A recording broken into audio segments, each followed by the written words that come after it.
mana keessatti nagaa na dhawwate.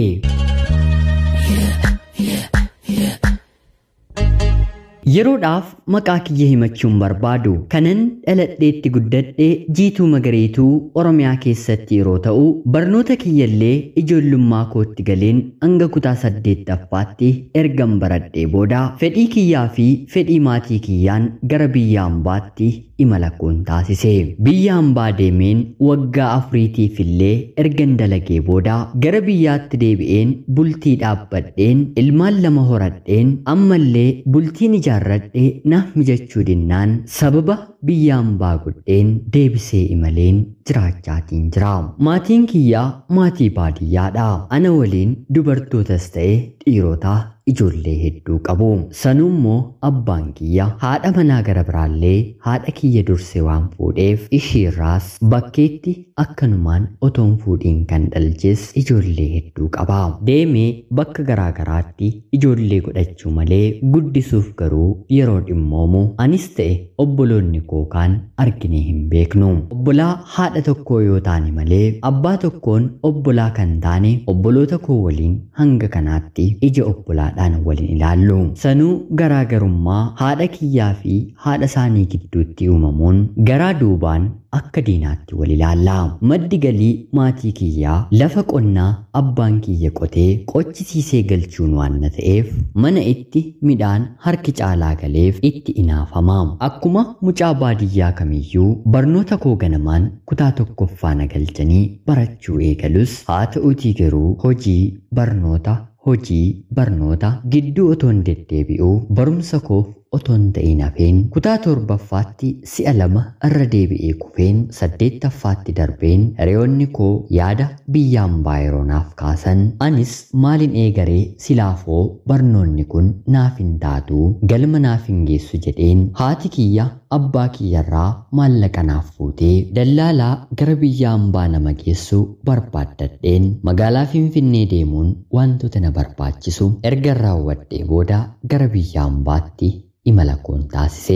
Waggaa tokkoof baatii muraasa ergan dalagee booda maadaamiin kiyya moobaayilii akkam fayyadamu naaf eeyyamte. Hojiin humna kootii ol natti baay'atus yeroo boqonnaa koo garuu liivii galeen hiriyoota koo akkuma koo mana arabaa keessa dalagan waliin haasa'an oola. Hanga haadhaa namni namaa ga'u hin jiru jedhama mitiire. Haa ta'uutii garuu anaaf hiriyoonni koo haadha kiyya abbaa kiyya naaf caalu. Otoo isaan humna naaf ta'anii na jajjabeessanii na maddii hin dhaabbatanii ta'eetii silaa yoona jireenya kootiif abdii kutuun qabu. Biyya ambaa deemuun hiriyoota gaarii qabachuun wanta gaarii kan hin na fayyade akkan amantaa kootti daran baay'ee cimuufi. Kanaan dura waa'ee amantaa koo wanti hin beeku waan tokko hin jiru. Haa ta'uutii garuu ergan biyya ambaa deemee hiriyoota kana argadhee toora sooshaal miidiyaatiin barnoota barsiifamu gorsa isaaniin 1-2 hordofeen lakkii karaa kana malee karaa kana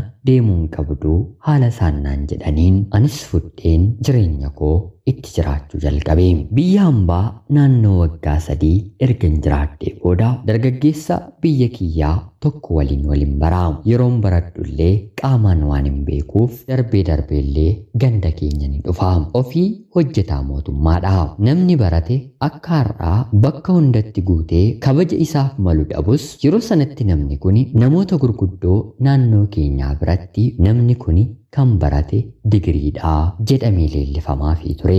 Anis ta'e obboloonni koo yeroos ijoollee xixiqqoo taanus akkuma waan ajaa'ibaa waan dinqii nama lafarratti alate otoo hin taane samiirraa gadi bu'etti goonee ilaalla. Namni kun egaa gama toora sooshaal miidiyaatiin yeroo na dubbisu kabajaa fi sodaan waliin taphachuun eegale. Kana dura bultii akka dhaabbate haa ta'uutii garuu sababa maatiin bultii isaanii gidduu galanitti yeroo dheeraa waliin otoo hin jiraatiin utuu jaallatuu gargar akka walirraa bahan jalqabumaa naaf himee anillee gadi fageenyaan ta'uu baatus xiqqo odeeffannoo nan qaba. Iftoomina isaa jalqabumaa jaalladheen kanaaf akka na barbaadu garuu gonkumaa takkaallee hin shakkine. Baay'ee akkanitti tolu yeroo mandara keenya deddeebi'u kaasee qalbii isaa keessaa akkan jiru erga natti himee booda gaaffii jaalalaa na gaafate. Anis umuriidhaanoo waliin madaalluu kun akkamitti ta'uu danda'a jedheellee yeroon gaafadhu dubartiif nama ishee hangafu isheerra waa hubate kan xiinxale kan bilchaatetu tasgabbeessee bulchuu danda'a. Siif kuni carraadha malee kan itti of kumattu miti. Si hangafus fuudharra kan darbe sitti kan xiqqaatu ani jaarsa miti. Umriin koo ammallee reefu waggaa 30 gara jalqabaa keessa jira jedhee naaf deebise.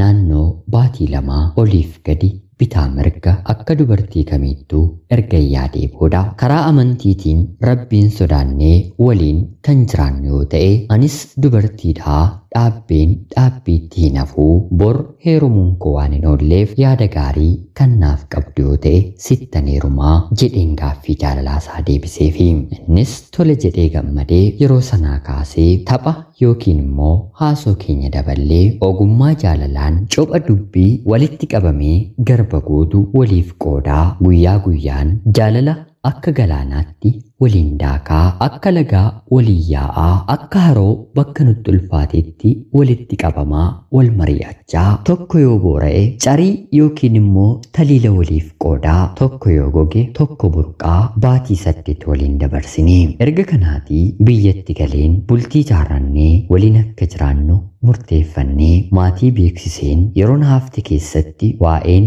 dhimma jaarsaa dhumee akkuman biyyaan baatii deebi'etti torbee 2 booda yeroon gaa'elaa keenya nuuf raawwatamee haala ani barbaaduun haala ani jaalladhuun bultii jaarrannee mana tokko gallee waliin jiraachuu eegallee jaalalli fageenyaan halaalatte ture gara qeesaatti deebi'ee jechaan wal waraanaa onnee guddisaa onnee utubaa kan ture amma qaamaan walitti dachaanii akka loonii wal yaabbachaa akka ijoollee waliin taphachaa jireenya jalqabne. Anis jireenya koo keessatti duraan kan hin gammadurraa baay'ee gammadduu ta'een ofiin jaalladhe. Hojii deemee hanganni deebi'utti baay'ee nariifadha. Ganama manaa bahee laaqanaaf yeroo deebi'u otoon nuffiin otoo hin dadhabiin nyaata gosa hedduu hojjedhee buna danfiseen mana aarseen gammadduu ta'een isa eegaa. Gaafii hiriyoota isaa waliin gaafii immoo qofaasaa dhufee na waliin yeroo gaarii dabarsaa. Hiriyoonni isaa akkana jedhuuni warri fuudhan maaluma ta'a. Haati manaa keenya haala kanaan ofiis bareeddee fuula ifaa gootee nyaata mi'aawuun buna akka addaatti danfisameen urgooftee urgeessitee nu eegdee jechuun isatti dubbatu. Warreen hin fuune immoo haadha manaa akka kee rabbi nuuf haa kennu jedhanii eebba gaafatu. Anis keessa kootti akkan gaarii ta'e ofitti gammadaa bultii kiyya urgeessaa jireenyatti fufee kennaa rabbii ta'ee waggaa 2 keessatti mucaa tokko godhanne walitti fufeen da'uun qaba jedheen isatti aanullee daa'ima tokko dabaladheen 4 taanee anaaf isa ijoollee keenya lamaan waliin jiraachuu jalqabne. Haa ta'uutii garuu ilmaaniin Waaqayyo mana keenya eebbisus nageenyi karaa abbaa manaa koo dhufu garuu baay'ee hirrachaa dhufe.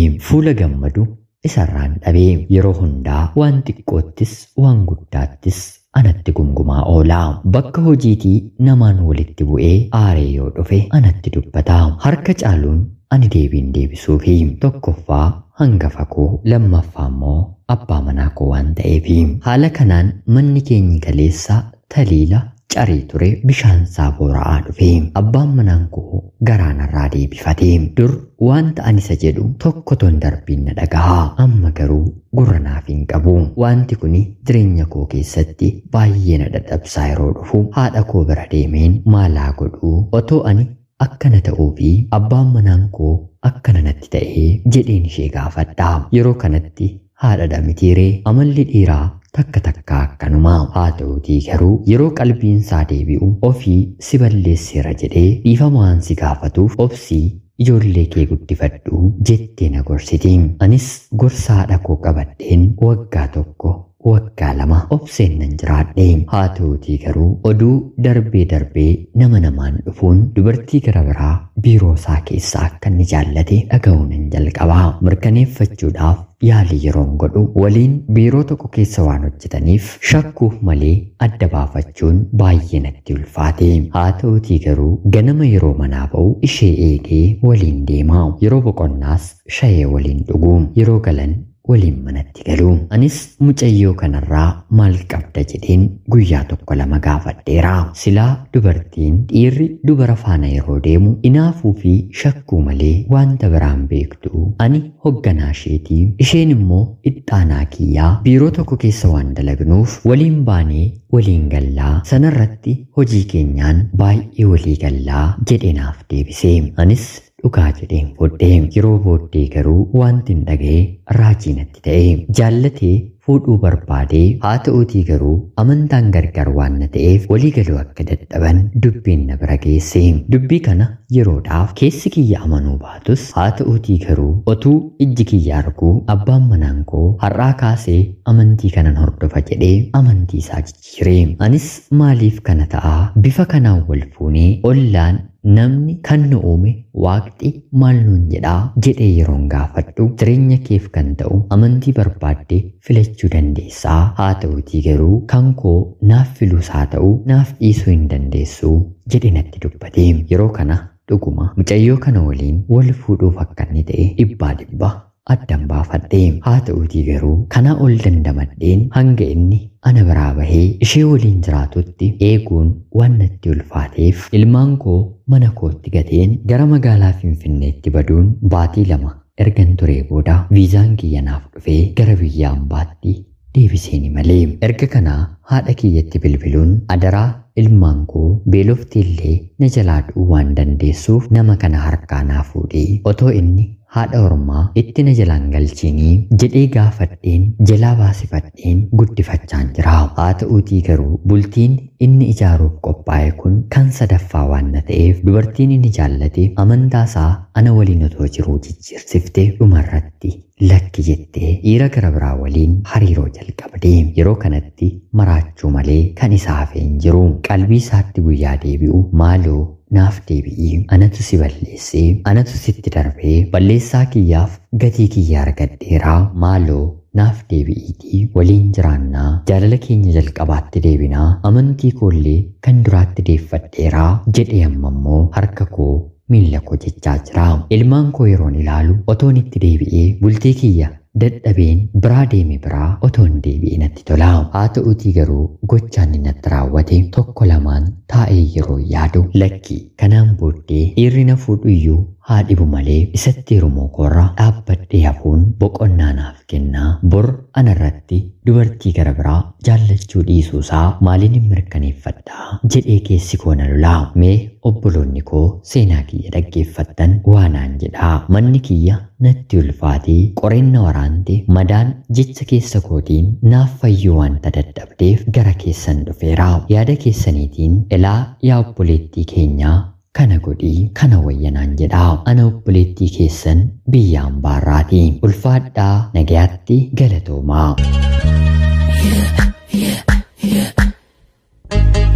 Yooyyaa ashamaa akkam jirtuu kabajamtootaaf hordoftoota qophii Oromiyaatu Yuunifoor. Nagayaaf jaalalli tokkummaan bakka jirtan hundaatti hunda keessaniif haa ta'u jechaa guyyaa har'aallee seenaa obboleettii keenyaa nama barsiisu isiniif qabadhee waan hin dhiyaadheeruuf akkasin irraa barattaniif hubannoo cimaarraa argattan homaa shakkii tokkollee hin qabu. Obboleettii keenyaaf wanta isinitti dhaga'ame yaada deeggaruunii utubuunii jettan komentii jalatti qoodaafi jechaa obboleettii keenya seenaa kee kana nuuf qooduu keetiif illee guddaa galatoomisiin jechuun barbaada. Kabajamtootaaf hordoftoonni qophii Oromiyaatu Yuunifoor angiyoonaatti yeroo keessan naaf gumaachitanii dhaggeeffachaa turuu keessaniitiif guddaa galatoomaa isiniin jechuun barbaada. Maarreegaa chaanaliin kun guyyaa guyyaatiin akka itti fufuuf seenaawwan nama barsiisuu fi bashannansiisuu akka dhiyeessuuf laayikii fi sheer gochuun deeggarsa keessan akkuma duraatiin akkana jajjabeessitan ammallee kabajaan isiniin gaafadha. Namoonni chaanalii keenyaaf haaraa taatan illee anaa dhufu kun Oromiyaatu Yuunifoori. Guyyaa guyyaatiin biraatiin xalayaa jaalalaa fi